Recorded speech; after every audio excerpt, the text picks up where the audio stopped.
Por favor, explique la parábola de las 5 vírgenes. ¿Un cristiano peca? Bien, la parábola de las 5 vírgenes, quiero decir, de las 10 vírgenes, por favor, perdóneme. Las 10 vírgenes se encuentra en Mateo 25:1. Las 10 vírgenes salieron a encontrar al esposo. Fíjese bien. Y 5 de ellas eran prudentes y tenían aceite en sus lámparas, y 5 eran fatuas y no tenían aceite en sus lámparas. Y mientras ellas estaban dormidas, el clamor vino: salid a recibir al esposo. Y aquellas que tenían sus lámparas aderezadas y con aceite, y el fuego ardía en ellas, salieron a encontrar al esposo. Las otras vinieron a comprarles aceite, y les dijeron que fueran a comprar el aceite a aquellos que lo vendían. Y cuando ellas se fueron, el esposo vino, y las vírgenes sabias entraron, y las vírgenes fatuas fueron echadas afuera. Voy a decir algo que va a doler mucho. Pero tengo que decirlo, yo no hice la pregunta, yo únicamente soy responsable por contestarla. Esto es tan personal, hermano, tan personal, que espero que lo ayude en lugar de herirlo. Por lo general, tiene que doler. Como mi madre solía decir cuando me iba a dar unos cintarazos, ella decía: tiene que doler para que te haga bien. Eso es verdad. ¿Ve? Yo no podía verlo entonces, pero ahora lo veo. Mire, las 10 que salieron eran vírgenes. Eran 10 vírgenes las que salieron a encontrar al Señor. La palabra virgen significa santificado. ¿Todos saben esto? Santo, puro, santificado. Eran 10 las que fueron a encontrar al Señor. Ahora recuerden, se han estado durmiendo en la primera vigilia, en la segunda, en la tercera, y así hasta la 7ª vigilia. Pero estas realmente fueron a encontrar al Señor. Y recuerde, mientras aquellas fueron por aceite, el Señor vino. Eso fue el tiempo de la venida del Señor. No las que estaban en la vigilia. Jesús habló de que algunas durmieron en la primera vigilia y algunas en la segunda vigilia y otras pero en la venida del Señor todas despertaron. Pero en este caso fue en la última vigilia, porque ellas salieron, 10 de ellas, a encontrar al Señor, y 5 de ellas habían ahumado sus lámparas, no tenían aceite, y las otras 5 tenían aceite. Ahora recuerde que el aceite en la Biblia es un símbolo de ¿qué? ¿Alguien me pudiera decir? Espíritu Santo. Por lo tanto, usted pudiera estar limpio y puro y santificado sin tener el Espíritu Santo. Limpio es lo que usted está. Ahora fíjese. Voy a tomar esta botella. Supongamos que está tirada allá en el gallinero y está llena de suciedad. Yo la levanto y eso es justificación. Yo voy a usar a este pecador. Y la siguiente cosa que yo hago, si quiero usarlo, es lavarlo. Y entonces, si yo lo lavo, ¿qué estoy haciendo? Lo santifico. La palabra santificar significa limpio, lo mismo que santo. Santo es una palabra hebrea, santificar es una palabra griega. La palabra santificar significa limpio y apartado para servicio. Pero entonces, bienaventurados los que tienen hambre y sed de justicia, porque ellos serán hartos. Y entonces es cuando son puestos en servicio. Los vasos, en el tabernáculo del Antiguo Testamento, el altar santificaba los vasos y eran apartados para servicio. Y cuando eran llenos, estaban en servicio. Aquí es donde ustedes, preciosos nazarenos y demás, dejaron la marca. ¿Ve? Todos. ¿Por qué están fallando? ¿Por qué los pentecostales corrieron y los dejaron? Porque ustedes rehusaron caminar en la luz. Esto es exactamente la verdad. ¿Ve? Es la verdad.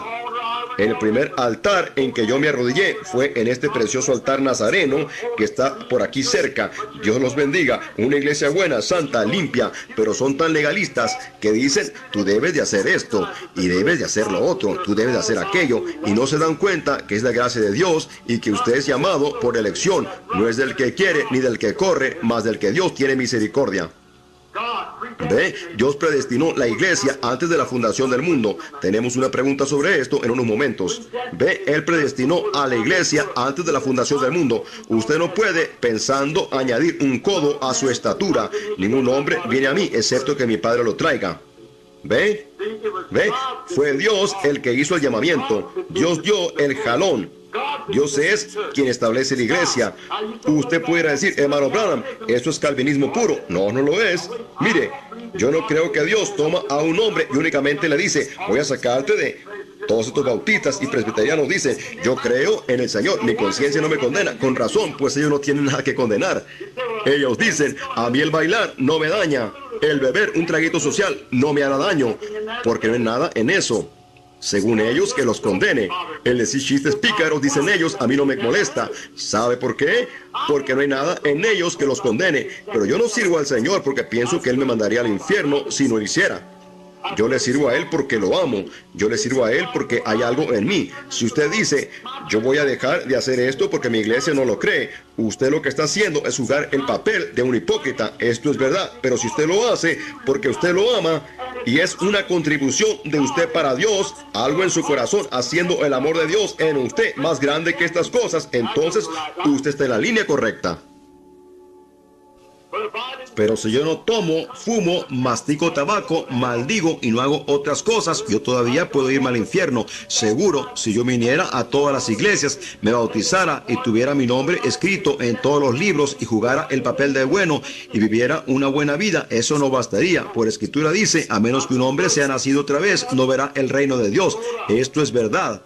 Bien, estas vírgenes, 5 de ellas se adormecieron. Lo que hizo tropezar al pueblo nazareno fue esto, que los pentecostales tomaron el hablar en lenguas como la evidencia inicial del Espíritu Santo. Llevaban a la gente al altar y los hacían decir algo repitiéndola una y varias veces hasta que hablaban en lenguas. Un real y verdadero pentecostal no hace eso, pero el diablo también tenía muchas cosas en la iglesia de ustedes nazarenos, ¿ve? Y también tenía muchas cosas en la iglesia pentecostal, pero en cuanto al bautismo del Espíritu Santo, eso es la verdad.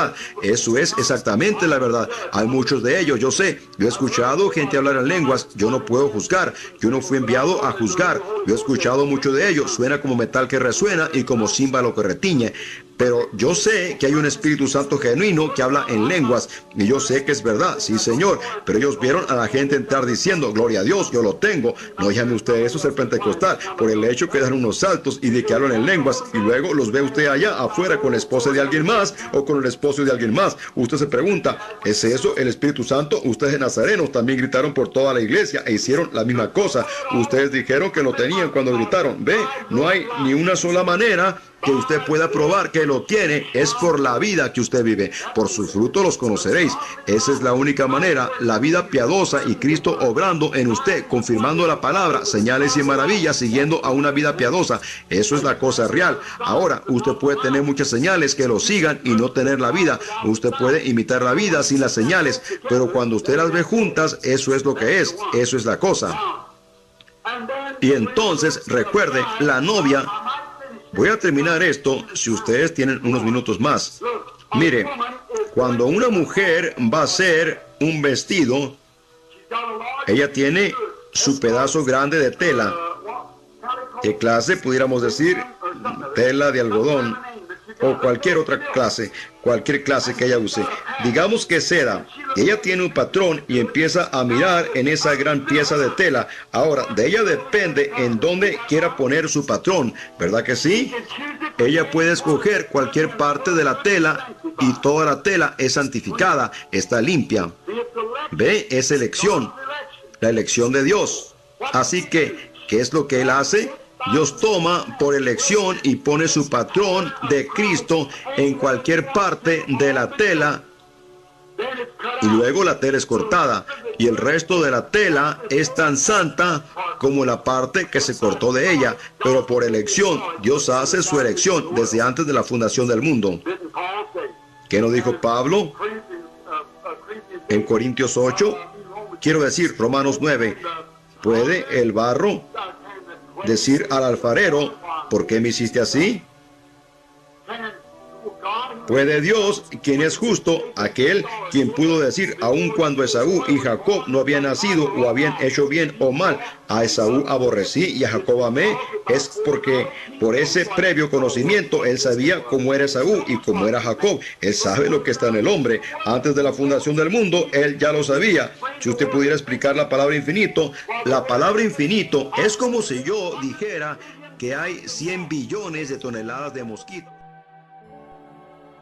Habían nacido o habían hecho bien o mal, a Esaú aborrecí y a Jacob amé, es porque por ese previo conocimiento él sabía cómo era Esaú y cómo era Jacob. Él sabe lo que está en el hombre. Antes de la fundación del mundo él ya lo sabía.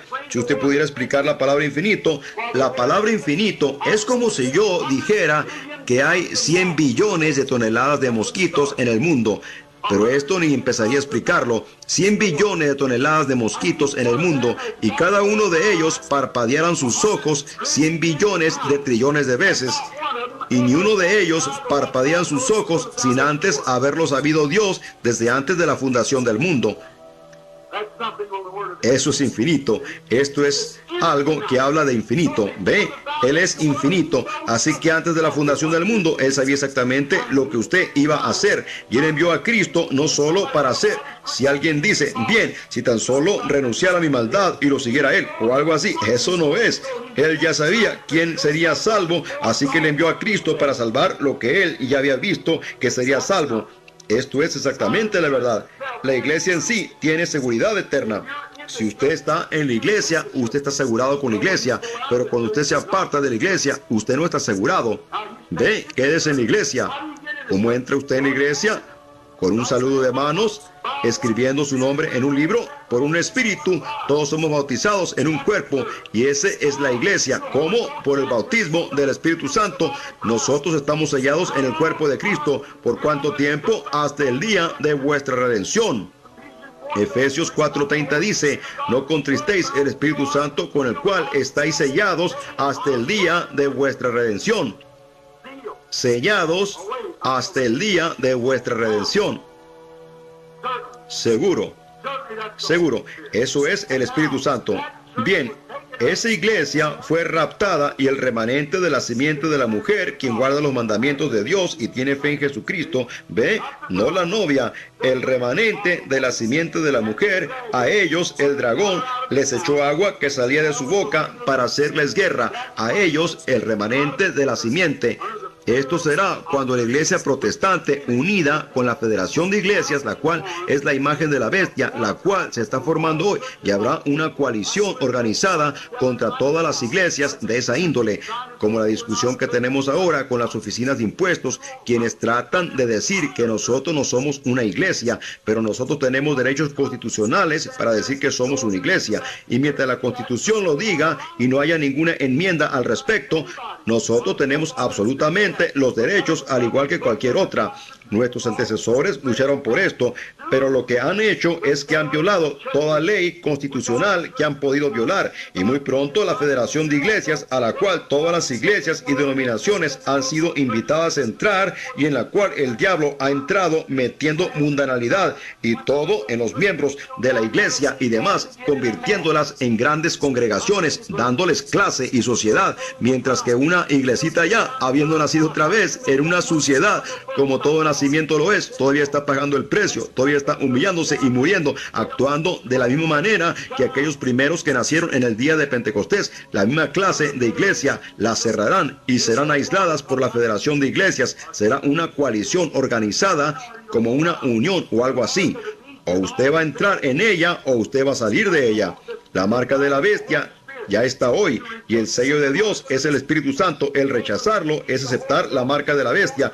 Cualquiera que mira al Espíritu Santo y que está supuesto a recibirlo y no lo hace, automáticamente esa persona toma la marca de la bestia, porque solamente hay dos cosas: todos los que no tienen el sello de Dios tienen la marca de la bestia. Así que el recibir el sello de Dios es recibir el Espíritu Santo, el rechazarlo es tener la marca de la bestia. Ahí está toda la cosa. Esto es exactamente la verdad. Así que la novia subió y el remanente se quedó aquí.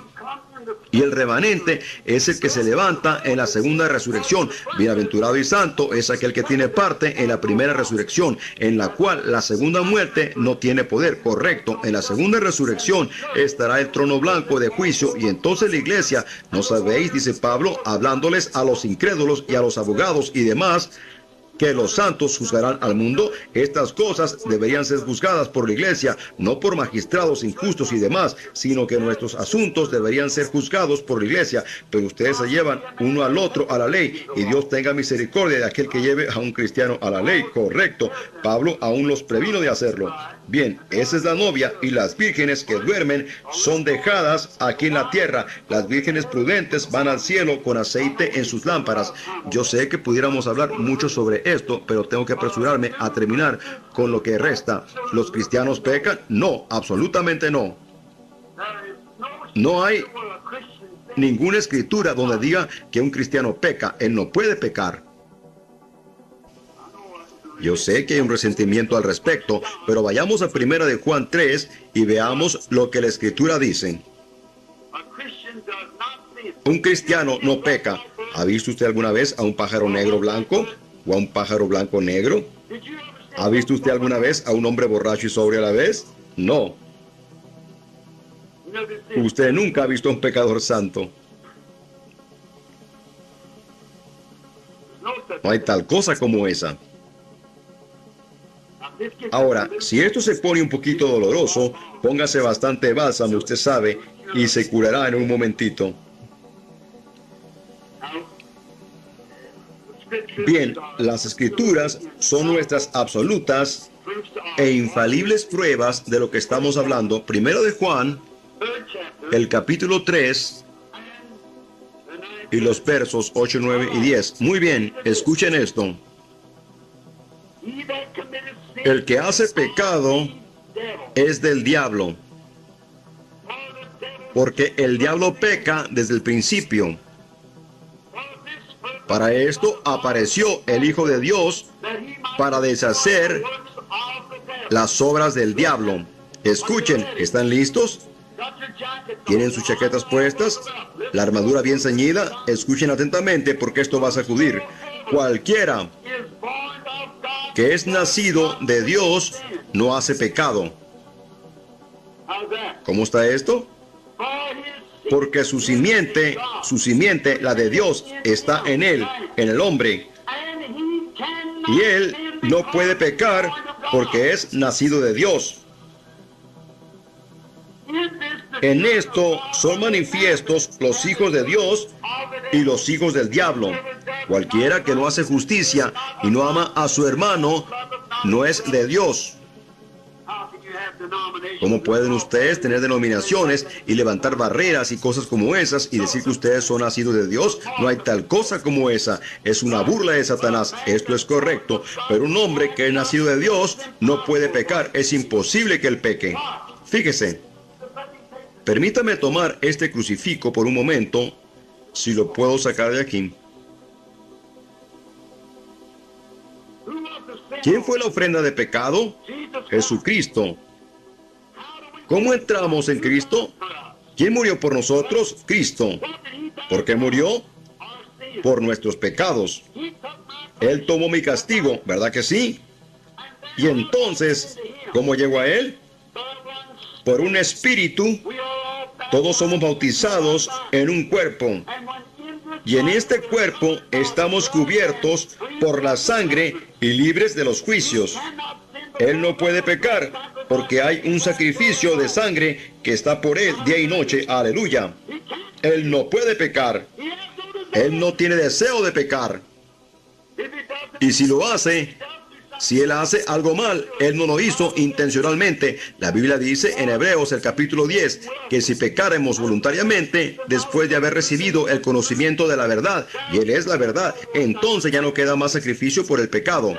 Aquel que menospreciare la ley de Moisés por el testimonio de 2 o 3 testigos muera sin ninguna misericordia. ¿Cuánto pensáis que será más digno de mayor castigo el que hollare al Hijo de Dios y tuviere por inmunda la sangre del testamento en la cual fue santificado e hiciera afrenta al Espíritu de gracia? Porque por un espíritu todos somos bautizados en un cuerpo y somos libres de pecado y no podemos pecar. Hay un sacrificio esperándonos.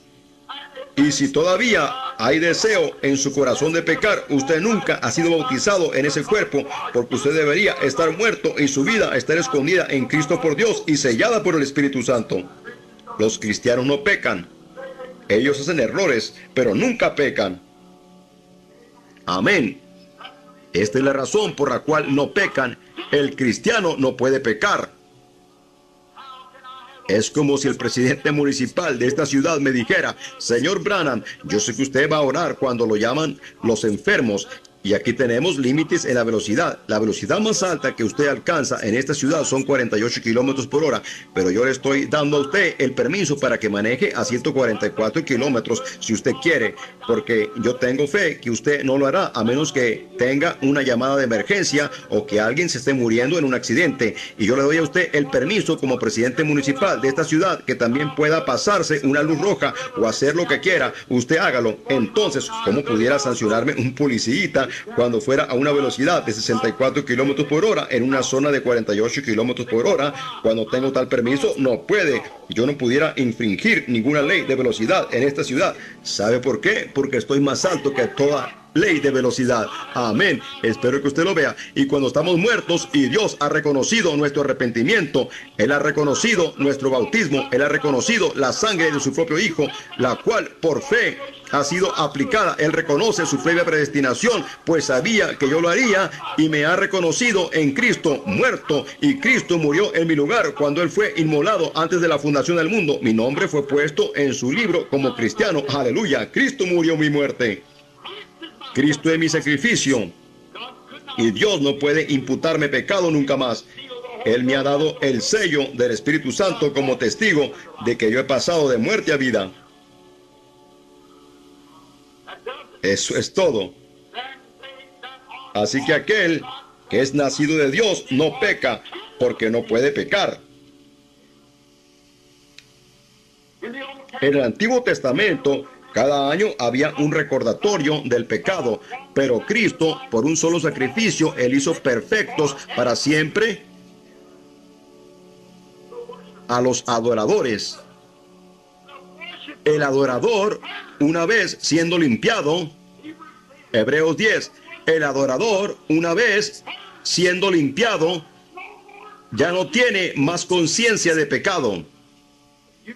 Y usted ve esas gentes que corren y saltan y brincan y gritan en la iglesia y que hablan en lenguas y actúan exactamente como un cristiano, y luego se van y al año siguiente o a la siguiente semana regresan otra vez. Ellos nunca recibieron nada para empezar, estaban imitando, porque la Biblia dice que el Espíritu Santo nos sella en Cristo hasta el día de nuestra redención. Aleluya. Esto es lo que me hace descansar con seguridad, porque Dios lo prometió. No más pecado. La pregunta al pecado está resuelta. Esta es la razón por la cual el pecado es visto como una suciedad para el cristiano. Esta es la razón por la cual una mujer con pantaloncitos cortos se ve tan sucia para un cristiano. Por eso es que la vulgaridad y todas esas cosas sucias que ella abarca, por eso es que el fumar, el tomar, las mesas de juego, todos estos programas sin censura en la televisión, todas estas cosas le parecen sucias a él. ¿Por qué? Porque usted es de un reino diferente. Usted ha nacido en el reino de Dios y está sellado por el Espíritu Santo hasta el día de su redención. Todo aquel que es nacido de Dios no hace pecado, porque no puede pecar. La simiente de Dios está en él y él no puede pecar. Mientras el Espíritu Santo esté allí, Él quitará todo deseo de pecado en usted. Amén. Usted no puede pecar, ya no hay más deseo por el pecado. Pudiéramos tomar mucho tiempo en esto, pero apurémonos.